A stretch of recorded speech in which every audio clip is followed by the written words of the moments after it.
Hello, it's Kim. I'm here for your weekly live with me. It is hot today here in the Bay Area, so we'll see me. I hope everyone's doing good. I am glad to talk to you about whatever. We are about to jump into 4th of July in 2 days for those of us living in the United States. I think Canada just had Canada Day. I'm not very good at knowing when that is, but I think we just had it. So, there are people that adore 4th of July as a holiday. I'm not talking about like the meaning or what's behind it, or I'm just like what people do on the holiday, right? 4th of July is full of cookouts and parades and fireworks and all that kind of stuff. So, that is some people's thing and other people less so. I love the look of fireworks, but I know they upset a lot of people out there in the world, right? Dogs and, people with PTSD too, like the loud noises for certain people can be really hard. Yeah, so it's definitely a polarizing thing, the fireworks displays. But one thing we do know in the Bay Area is we cannot light any fireworks off by ourselves because we will light the state on fire. So we should avoid doing those kinds of things. That is, I do believe, a safer way to go about it. Go to fireworks. Don't light our forests on fire, people. Anyway, glad to be here with you. I got my sippy cup and happy to be talking about all the things. It is July, so my family goes up to Lake Tahoe in July. Hey, Pat, good to see you. And so there'll be a family trip up to Tahoe at some point in the next few weeks. We used to go in August when I was a kid, and it's my parents' vacation, really. And so all the kids just go up and spend some time up there with them at some point. But definitely, I have to say, it's one of those times of year where I love Tahoe. I don't know if for anybody who's ever been to Tahoe, it's a really magical place. I love the summer. I'm not as much of a skier, but we've got, a beautiful lake and great weather and all that kind of stuff. So that's really nice. For me as a food addict, going on vacation with my family has in my past, when I was deep in my food addicted times, been a really hard thing for me. Been like like a struggle point for me. I don't know if any of you have had the experience of being around people who like kind of take on a vacation mentality around food. I'm trying to think of how to say this in a neutral way, right? Where there's a lot of food, a lot of snack foods, a lot of sort of like special occasion type foods for an extended period of time, right? It's not just like Christmas or Thanksgiving or a birthday. It's like the whole vacation experience with these kinds of foods. And for me, for a lot of years, that was a big struggle, like a big emotional struggle, something that um, really has like set a tone for some of my feelings about these kinds of vacations. Is this a ringing a bell for anybody? But it can be very challenging as someone who has a food addiction, being in these sort of what I would call like Disneyland food environments, like not literally Disneyland, but kind of a food Disneyland. And when I was like deep in my disease, which I would say that it is, um, it was emotionally very like exhausting. It was all I could think about sometimes.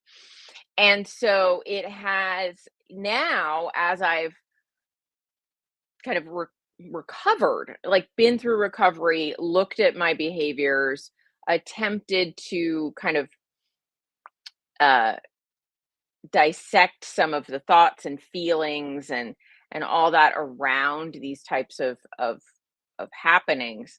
That now it's not. it's not hard for me, like, on a day-to-day basis, to be in an environment with a lot of those kinds of things. Um, it's more that there's sort of,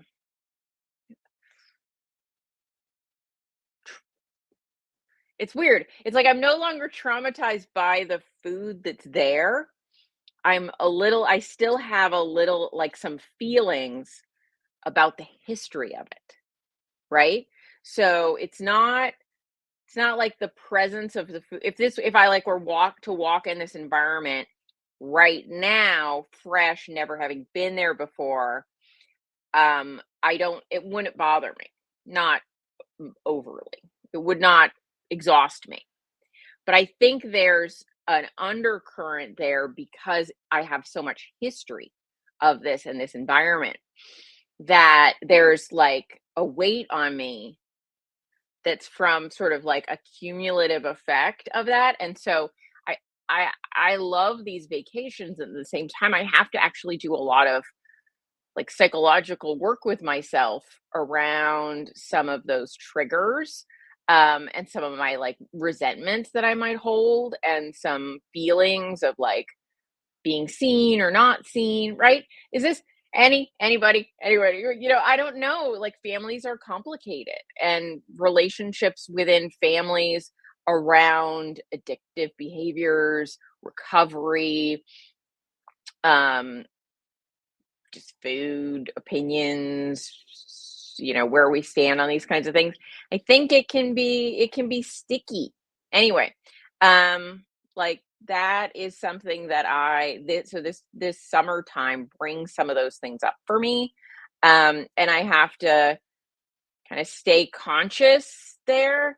And, because while I feel like I have a level of mastery of some of these topics at this point in my life, it's not that I'm like reborn without some of these thoughts and feelings that can still kick around in the different parts of my brain, and that I might not have like a resurgence of a feeling or like an echo, right? It's more like an echo of that feeling, and like having to address that in my heart and in my head as I'm experiencing it. And I think, this is why families can be so complicated, right? Because we have history there.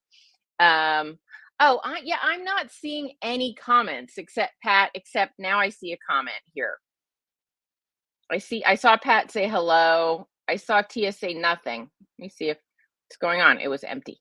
So so I think I might be having a bad comment day. So let me go to my other places and see if I can find if there are comments hanging around that I'm not getting. Let's see.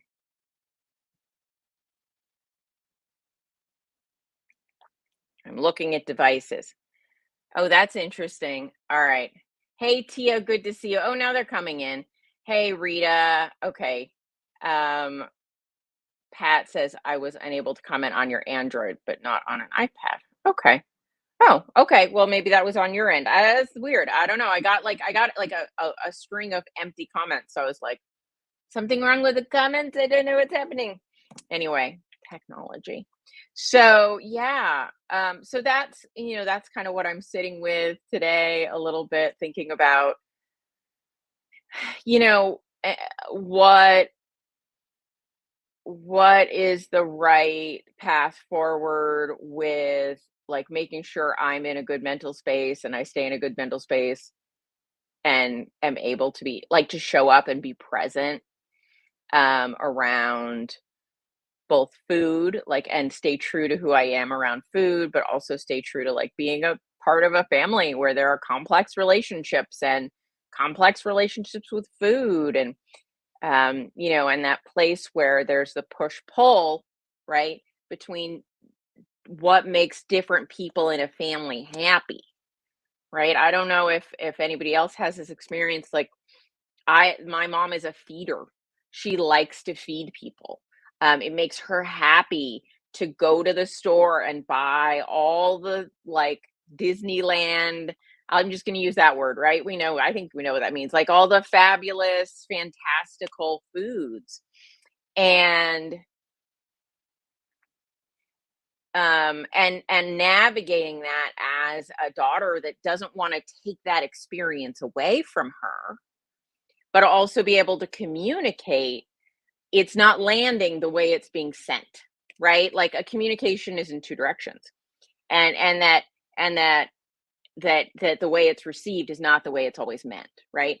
And then at the same time, also folding into the fact that it's not just about me. I know I'm the youngest child and everything is about me, but I have nieces and nephews, so I'm not the youngest child anymore, right?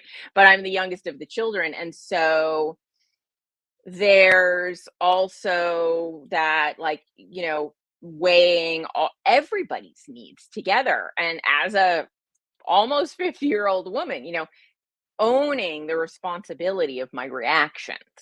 Um, and so that's, it's a funky thing to be an adult. It is just weird. Adulthood. Who knew? Anyway, Rita, love that explanation. Okay, great. So it's landing. All right, good. Because this is, if anybody has family, these are things we have to navigate. Pat says, life chaos has calmed down a bit. I'm trying to hit all the marks. Walking, toning, and eating more protein. Great. Great. So yeah, we should all be walking. We should all be moving our body. We should all be getting enough protein. Those are important life events. We should be doing some resistance training. I assume that's what you mean by toning. Doing something that challenges our muscles in some way so that we're better able to, uh, you know, age well, maintain our muscle mass, maintain our functionality. So those are all super important things that we all should be taking on. So I'm glad that your chaos has calmed enough that you can do that for sure. Um, what else is going on, people? Any questions? Anything you guys want me to address as a topic? Anything you want me to discuss, talk about? I don't know what's the difference between discuss and talk about. I don't know. But yeah. So anyway, Tia, nice to see you here. I said that earlier, but I'll say it again. Rita, good to have you here, and always Pat. I am happy to take on any topics that people want to talk about. I did apply eyeliner today for the first time in like a year. So I don't know why I did that, but I just felt like it. So I'm net. The thought I always have, you guys, the moment I put eyeliner on is when I wash this off, it's gonna be like like gonna be a day when there's like residue. That's anyway. Does anyone have that thought like, oh, I'm gonna have to deal with washing my face? Like what? I wash my face anyway. I don't know what it is. I'm like, I just want to be like in my pajamas all the time and not have anything to do. Anyway. um, thank you, Tira. I appreciate that. Amy said, have I played around with fasting much? What's my thoughts on longer fasts, such as more than 3 days? So, I personally have not played around much with fasting because I have a history of having an eating disorder and having a compulsive food issues, right? And for me, fasting was not a good option because it tends to ramp up my crazy. So I am more of somebody that will restrict food. Like if I'm trying to be in a weight loss phase, I can without feeling crazy reduce the amount of food I'm eating. I can't just go without. Now, do I intermittent fast? Sure, absolutely. But I don't go multiple days without eating. And I don't even go whole days without eating. It just the cost benefit like analysis did not come out positively for me. Um, what do I think about fasting for people that don't have that kind of reactionary response? I am a fan of fasting used intelligently. Um, so if somebody has a lot of body, so I'm going to put these things in two different categories because sometimes they get mixed up. Intermittent fasting or time restricted feeding, I'm always a fan of unless there's a specific circumstance where it doesn't work, right? But I'm not against that for really anyone. Unless you have like a medical problem that your doctor says it's a bad idea. Fast longer than 24 hours. So I'm going to call that fasting, right, for this conversation, right? So, in terms of that kind of fasting, I am only selectively a fan of it. I'm a fan of it for people who don't find it emotionally triggering in terms of their eating disorder or history. Um, so those people, I'm like, no, no. I am not a fan of it for people who haven't learned how to eat yet. So here's what I often see. And I've seen this in programs, I've seen this in education, I've seen it all over. People who haven't yet learned how to properly feed their body in a way that's going to assist them in their long-term goals, right? So that would be people who fall off the wet, like they take on, maybe they go keto, but they can't stay keto. They have trouble picking the right foods. They're not losing any weight in their approach, the way that they eat. So they go to fasting because they're like, well, it's black, white, it's on, it's off. I don't think that's good. I think you really need to learn to eat right before you start to fast, if you fast at all. I see people using fasting as a substitute for good eating habits. So they'll like sort of not do great on food and then fast to lose some weight and then go back and forth. So those people also, I'm not a big fan of fasting for. Um, and then people who are not obese. So if you're obese, and what I mean by obese, like your BMI is over 30, you have a lot of excess body fat. Those people, I'm okay with longer fasts usually because their body fat is protective against lean body loss to some degree. They still lose lean body mass, but usually people in that camp have a little bit more, I don't mean this ironically, cushion, a little more wiggle room there, right? But if you're just chubby, if you're just trying to lose the last 10 to 15 pounds, right? You're not a very big person and you're fasting to lose weight. I think these people have to be very, very cautious in their approach because they are at risk of lean body mass loss and things like that, I feel. And so for them, I would say if you're going to be doing any longer fasts than 24 hours, I need you to be doing some things like lifting weights pretty hardcore, right? We need to trigger your muscle not to exit the building. Um, so I know that was sort of a long answer, but I guess my short answer is personally, not a big fan of fasting. I do think it has its place, and I do know people who do it exceptionally well. My good friend, um, Terry Lance, is actually a fasting coach, and I think she educates people brilliantly around how to fast. And so I think there are absolutely people doing it intelligently out there. It's not my personal cup of tea for the reasons that I have suggested. And I also see it being misapplied so often enough that I don't think I need to be a voice there. I kind of feel like there needs to be some weight. I feel like in the keto and low carb community, there's a lot of support. Like there's a lot of people who support and talk about fasting in a way where I think sometimes there needs to be a voice to say like it's not necessary for everybody, and it's not even appropriate for everybody. And so I sort of put myself in that camp to be somebody on sort of the other end of the spectrum. So I'm not against it, but it's not really my cup of tea. I'll say it that way. And I'm not for it across the board. I think it needs to be more cautiously applied than I see it being applied in a lot of our community. Um, but I will say that some people think for certain, like emotional, like for some people they like a challenge that there's a they feel accomplished after, right? Like there can be some reasons that that it can be of benefit for some people. So I'm not like, I don't want to throw everything out the window. I'm not like no, never. But I would say with caution. And I would say if you're going to do longer, certainly longer than a 3-day fast, you really need to be doing that with some careful self-monitoring, blood sugar, ketones, how you feel, how you function, all that kind of stuff. You need to really look at that and make sure you're checking in with your body regularly and not getting into a bad place. Rita asks, "Do I think a protein shake to replace a meal is good to do? If so, which ones do you recommend?" Um, Depends is kind of my answer for everything, right? So, are you somebody that tends to not be very hungry, right? Do you go through your day and you're like, gosh, I really struggle with eating very much. I'm not very hungry most of the time. I know I'm low on my protein requirements for what they should be, but I just find it a real struggle to eat enough. For that person, yep, protein shake all the way. I'm team protein shake for that person. For people that say, "Gosh, I tend to be hungry.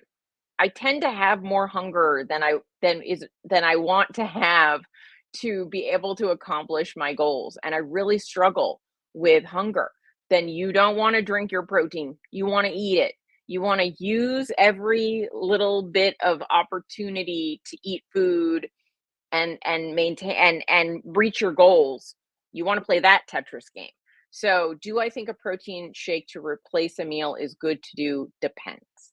Um, like I have older female relatives that don't get anywhere near enough protein, but they're not super hungry people. And so, if I could get them to drink a protein shake, I would see that as a huge win. Whereas, like myself, generally speaking, I need to chew and eat my food and take advantage of every little budget line item of food I can get my hands on because I'm hungrier than my metabolic level wants me to be. And so, I do use protein powders in some baked goods and some here and there.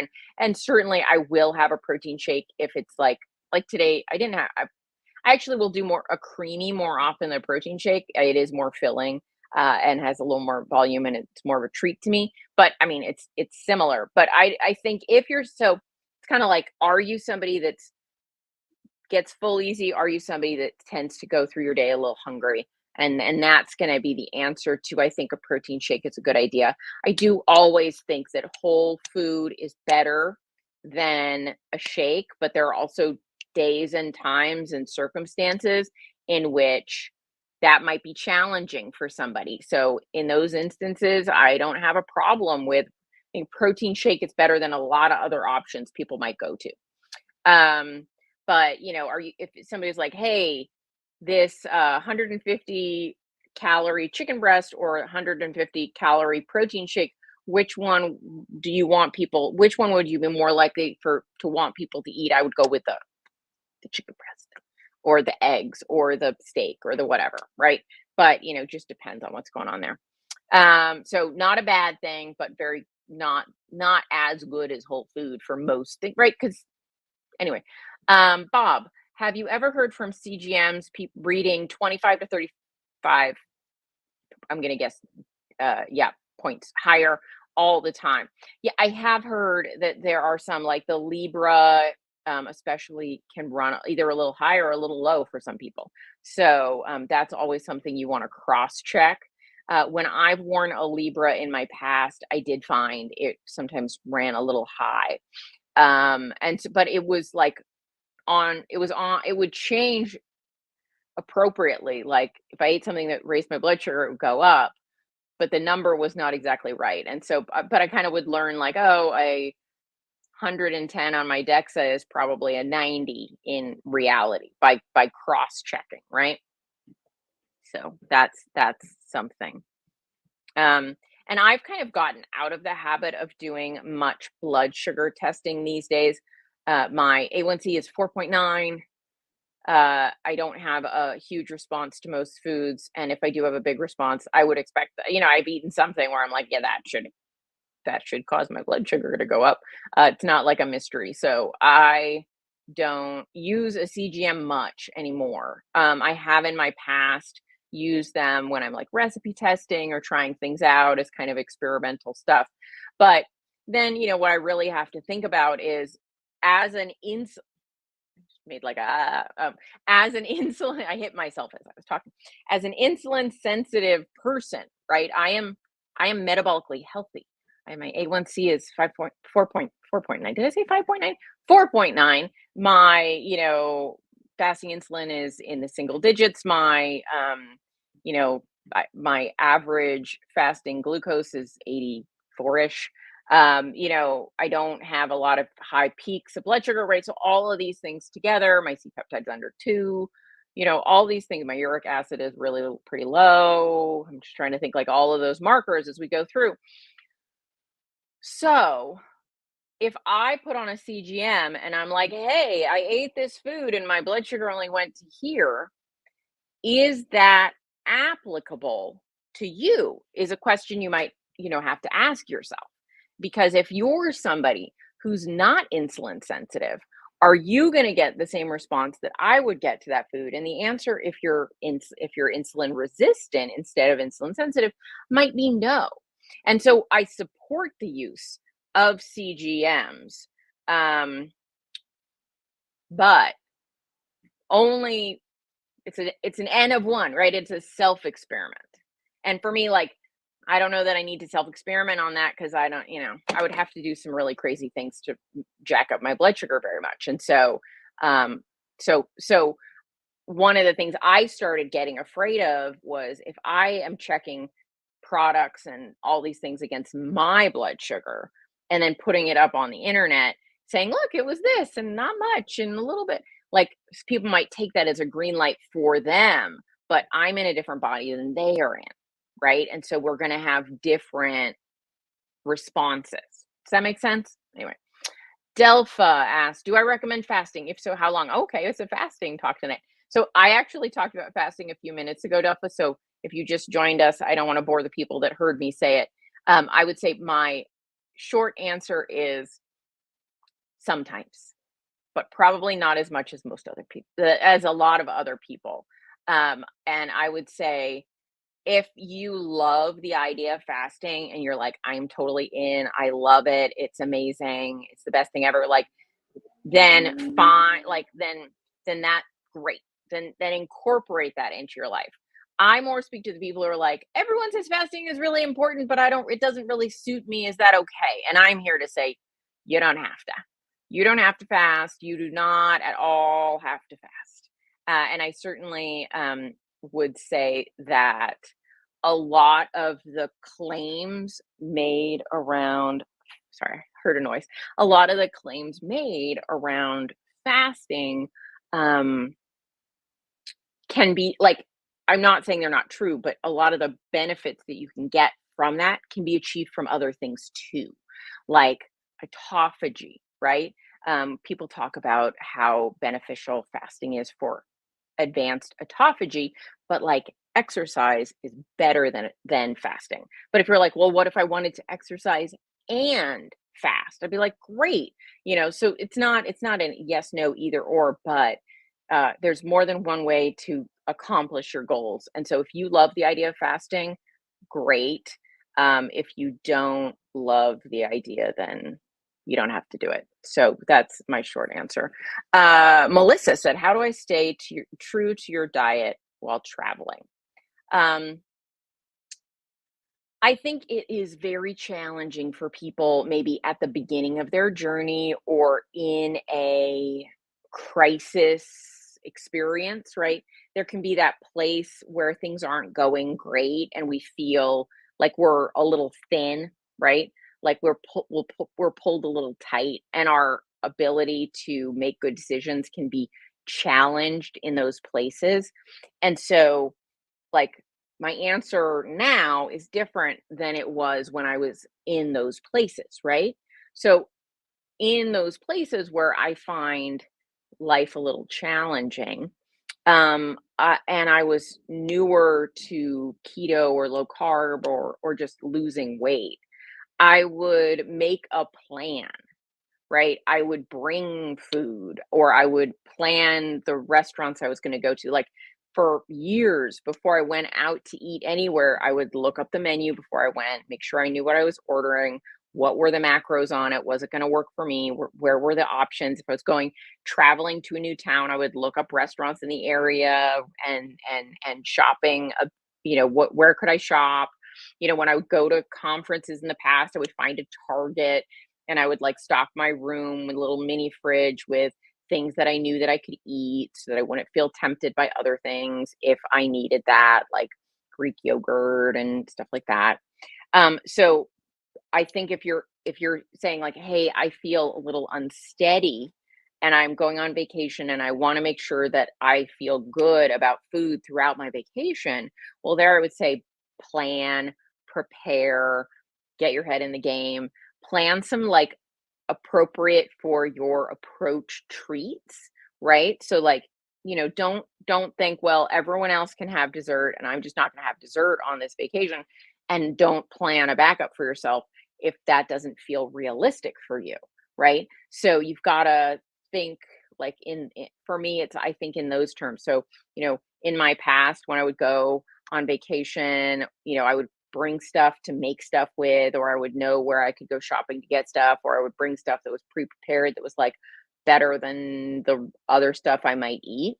And so if I was in a place where those were things that were going to plague me, then I would prepare. I would never go somewhere unprepared. I remember once going up to Tahoe with on the train. I took the train up there. I was getting like dropped off and picked up, and I brought a whole duffel bag of food things, like ingredients and things, just in case like I needed them.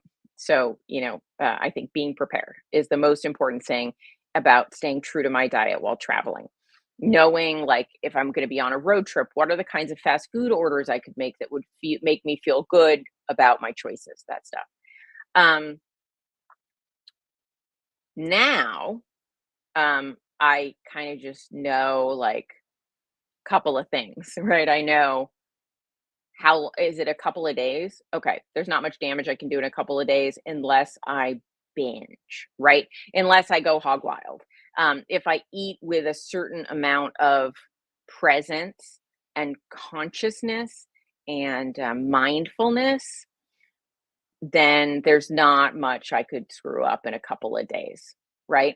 And so now I just don't really worry about it much. And I like, I'll go to somebody's house, I'll go out on vacation, I'll eat what they're eating for dinner, but maybe I won't serve myself, you know, this side. Like, as an example, my dad makes these amazing ribs, but the sauce for them has sugar in it. And for, the past 6 years before that, I would say, "Hey, can you make me some ribs without the sauce on it? I'll just have the ribs without the sauce." And then, like, last year I was like, "Well, how bad is that sauce gonna be for my experience?" And I was like, "It's like a couple of tablespoons." I was like, "You know what? That's okay at this point. I'm okay with that." And so these are decisions that we can shift over time. But you've got to know, like, okay, where do I want to draw my boundary? Where do I want to draw my line? And then, uh, you know, proceed acting that way. Hey, Miriam, it's good to see you. Dennis said, "I met a new endocrinologist today. He's totally in my corner. I am just waiting for the nod for the pharmacy for a CGM. He gifted me 6 weeks of Freestyle Libre samples. Wow, that's amazing. I am so happy to hear that, Dennis. That's exciting for sure. All right. Dennis saying hi to Miriam. It's like a family. It's like a whole family here right now. So anyway, all right. Any last questions before we wrap up for the day? And Delpha, go back and listen to the replay, or because I did talk longer about fasting before you popped in with a question. So hopefully that will give you some insights into things that you wanted to ask. All right, guys, it looks like that is it. I'm through with the questions, and I will see you guys next week. Have a fabulous week, everybody.